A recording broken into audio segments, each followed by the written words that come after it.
flying sanitary pads in Yishun, hazing rituals in local schools. Stunningly beautiful women is actually a man. This and more on G News. I'm Christopher Bing and you're watching G News, covering the juiciest, scandalous, and in this episode, pee-inducing stories of Singapore, and then some other countries. Stories of which are actually really not that important lah.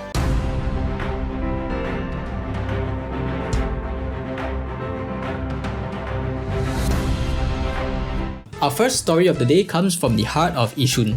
Ah yes, Yishun, a place known as the Wild West of Singapore, where many known peculiar incidents have happened in the past.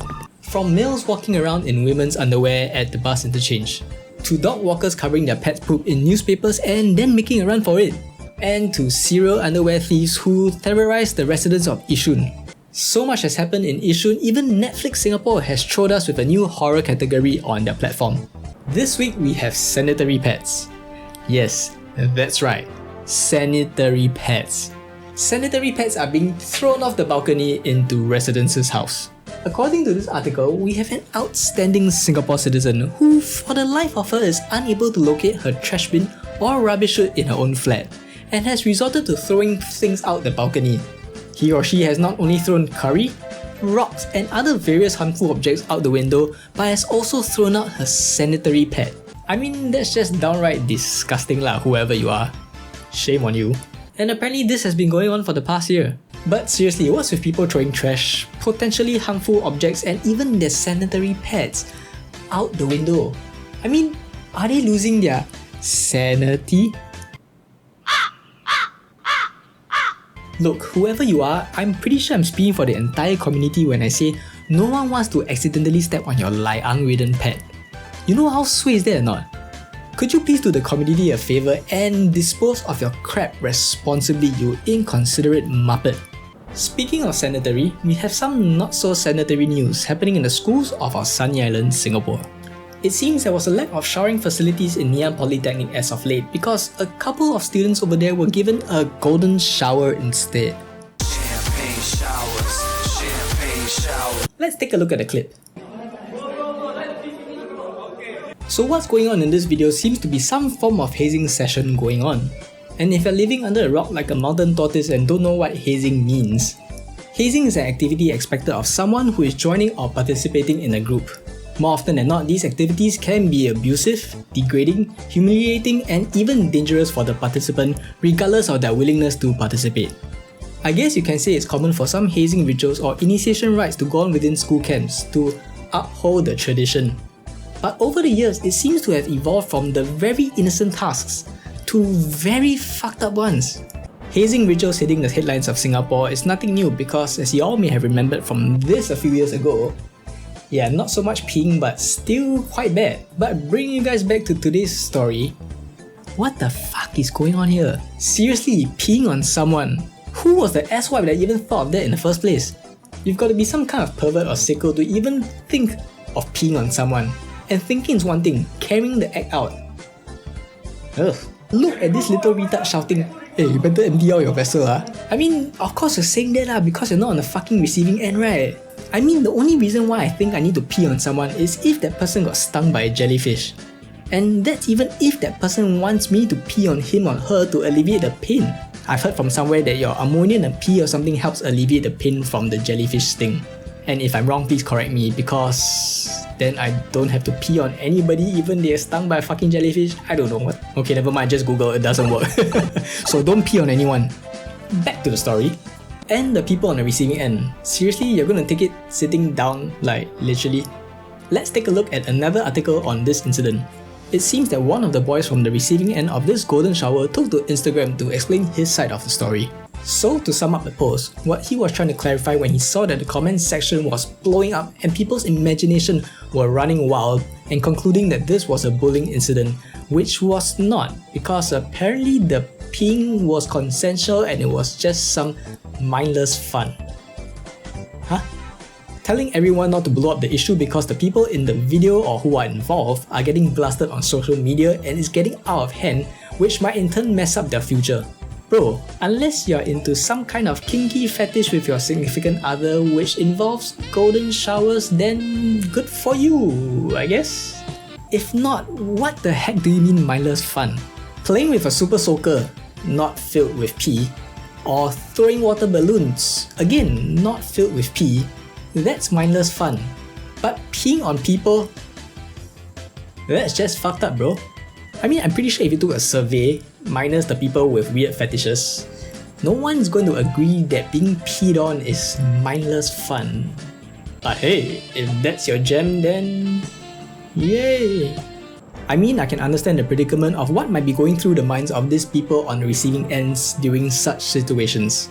I mean, the consequences of not participating might end up in bullying or being an outcast.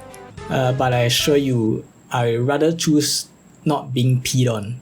But call it how you want, hazing rituals that involve such embarrassment, humiliating, degrading, abusive and even dangerous activities is just outright bullying.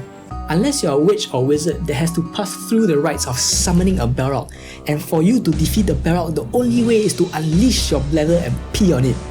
Then go ahead, pee. Or if you're in a Bear Grylls type of situation where you and your mates are dying of thirst, and in order for you guys to survive, you have to pee for everybody to drink, then go ahead. Drink as much water as you can and pee for everybody to drink. But then again, if you have water to drink, then you won't have to pee, right? Anyway, pretty sure shit like that happens everywhere in other schools in the past few years, although I really hope not. And in some way, shape or form, these types of way past the line types of hazing rituals have definitely happened in the past few years. And the only reason why these people were caught is because someone was dumb enough to film it all. Rookie mistake. But I guess it was a blessing in disguise, right? I mean, if no one filmed, the chances of getting caught will almost be slim to none. Tasks that are lewd, degrading, abusive, dangerous, and forcing someone to do it against their will is just straight up bullying. Anyway, this is a topic too deep to even discuss about, and I don't even want to go down that rabbit hole. Because let's face it, who cares about my opinion? I'm just a nobody on the internet. And this is not a Dr. Phil channel. So let me know in your comments down below if you have any thoughts on these types of topics. Next up, our top story from Japan. A stunningly beautiful Japanese biker has been capturing the hearts of the nation with her beauty. What's better than a beautiful girl, you might ask? A beautiful girl that rides a bike, of course. I'm pretty sure you all remember watching Transformers and when Megan Fox got on that Aprilia. But wait, we've all been catfished. So the story goes like this. Up until recently, everyone on Twitter thought that this was the female biker goddess in Japan, where she was so damn chill. And until recently, when the identity of this thrill-seeking young woman was revealed, which was actually a 50-year-old man using a face app on his phone. So one of the reasons why he said that he used this face app because he wasn't getting enough love on the internet because no one wants to see an uncle on a bike. To which he used the face app and changed his face into a freaking chobu. So ironically enough, the people on Twitter were actually loving the plot twist. So much so that people inspired by his photo editing, other Twitter users are also creating female versions of themselves and sharing it online. Social media is now a very scary place, huh? I mean, with our smartphones and computers, anything is possible. I mean, take a look at this couple of clips from TikTok.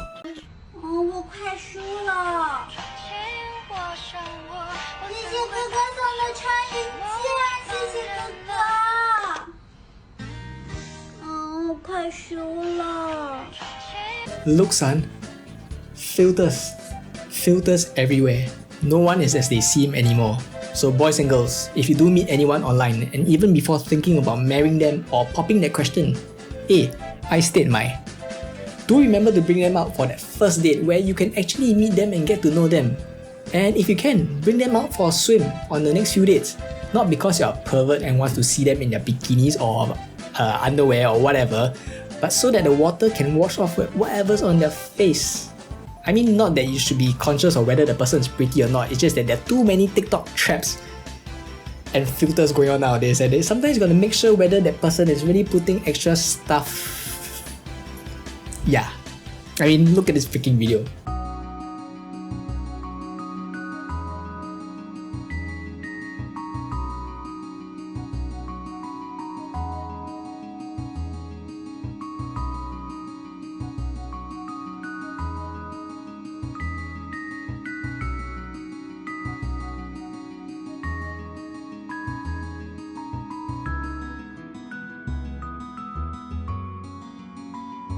That was very shallow of me, right? Yeah. And that's all the time we have for today. I'm Christopher Bing and you're watching Genius. See you next time.